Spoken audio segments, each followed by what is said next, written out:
السلام عليكم. soo dhawaada saaxiibada qiimaha badan ee aan ku kulannay madashaan. Muuqaalkan maanta wuxuu noqonayaa muuqaal furan oo aanan u baahnayn diyaarin. Kaliya uu igu soo dhacay kaamirada soo qaatay waa shiday waana bilaabay. Mawduucan marka waxaan kaga hadlaynaa muhiimadda dhageysiga. Inaad leedahay awood dhageysi. Awood dhageysi oo ay yeelatid kaliya maxay horumar ku gaarsiin kartaa? maxay faa'iido ku horseedi kartaa? sidee mustaqbalka noloshaada iyo guushaadana ay qayb weyn uga qaadan kartaa? ku soo dhawow daawashada muuqaalkan.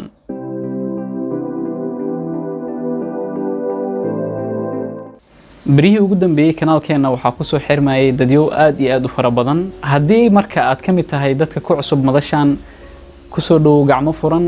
Familigeena ayaa qayb weyn ka noqotay. Mar walbana ha iloobin kanaalka inaad subscribe saartid, calaamadda gambaleelkana aad furatid si ay kuu soo gaaraan muuqaalada kala duwan ee aan soo gelino waqtiyo badan. Dhageysiga waxaan wax ku maqalnaa dhagaheena. Dhagaha waxay ka mid yihiin dareemaha shanta ah ee asaasiga ah ee aan wax ku baranno, wax ku fahanno, caqliyadeennana ay ku shaqeeyaan, magaaladana aan ku joogno waa wax ku qabsanno. Dareemayaashaas shanta ah ayaa waxay kala yihiin aragga, dareemaha maqaarka, urka, dhadhanka iyo maqalka. Haddaba maqalka wuxuu qayb weyn ka qaataa fahamkaaga, waxbarashadaada, caqligaaga iyo jiritaanka noloshaada oo idil. Taariikhaha kala duwan ee igu sugan dhageysiga iyo waxyaabaha aan ku dhaxlay ma ahan waxaan soo koobi karo.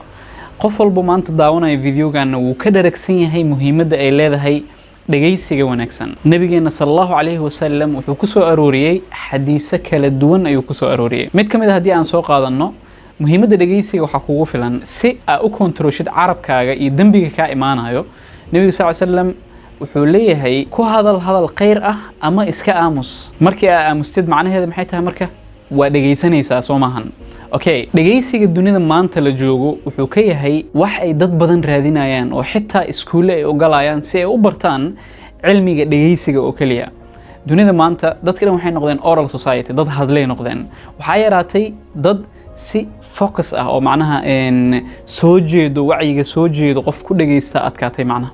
saa daraadeeda maadaama kanaalkeena dadku ku xiran ay u badan yihiin dhalinyaro, qaas ahaan markii aan fiiriyay qaybta analytiga waxay u badan tahay xitaa kanaalka dad ku xiran 18 ilaa 25 sano da'da u dhaxayso. waa da'da productive age ka la yiraahdo, da'da wax soo saarka ama da'da dahabiga la yiraahdaa.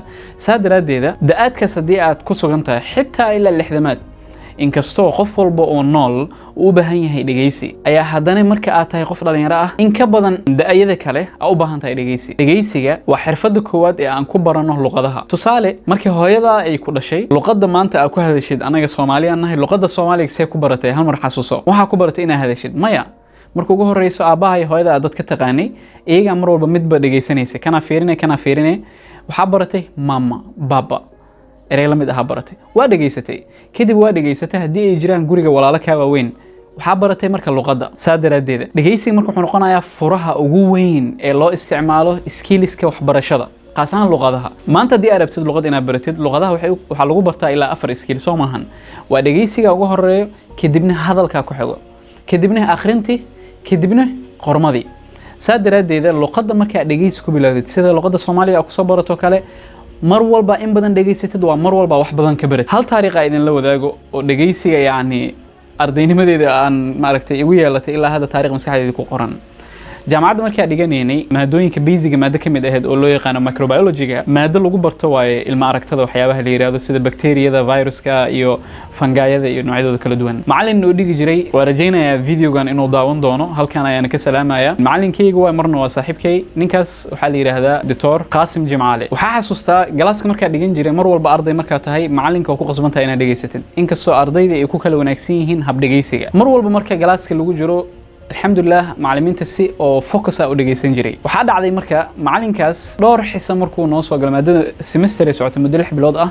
maalin maalmaha ka mid ah ayuu wuxuu igu dhahay, marka galaaska waxaa fadhiyay, hoolka waa badnayn, galaaskan dhiganayay 100 kor u dhaafayay. marka macallinka wuxuu dhahay ardaygaagaas oo shaarka kalarkaas ah wato ee dhaxda ku jiro oo kiyaalka xiran, istaag. saaxiib ookiyaal ah weligay waa isku naxay. waa garanaysaa markii macallin oo farta kugu soo fiiqo istaag ku dhaho, mas'aal lagu weydiin doonaa kugu soo dhacayso.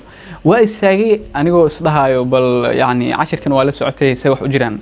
markaas wuxuu igu dhahay magaca aad iyo aad u xasuustaa, magaciiga u sheegay. markaas wuxuu igu dhahay ardayda kale wuxuu ku leeyahay ardaygaas oo kale يعني وإنا نقطان محوكا وضع أنا ويابي مركز وحوده أرضيجاس مادة مركي أم بلابي إلا هذا وأرضيج وجود جيسي في عن جلاسكا يعني الحمد لله بعدين وحوده مجاعة ميلو كوقت مجاعية ما أنت امتحانك هدي إلو بيسوي حسوسي امتحانك جامعة مركو حلوق لا قيب قرمة وريتن إيه قيب أفكار لجاوي دينه مركا إن واحد سستعني وإن حسوسين مركا قيبت أورال كأسوق جدبي يعني وان كسر باسنة مادة قيبت أورال مركا أسوق جدبي وحيقولها عدنان صوماهن يعني طبعا بندق يا وحي إير عذي نادد وحي عنك كان يقرموينك أورال مركان كود الجوابي وبندق اللي يقول لقى الأهلي طبعا بندق إير عذي هالكاسة مركا وحن ماذا حصار إنا بقولك وبقول مادة كانوا عن كل وادي مركا يعني حسوس وين يقول هذا هي وحنا جعلت إن فيديو كان إذا كل وذا فإذا هذا هي نوقف فوض عايزين شيء كرو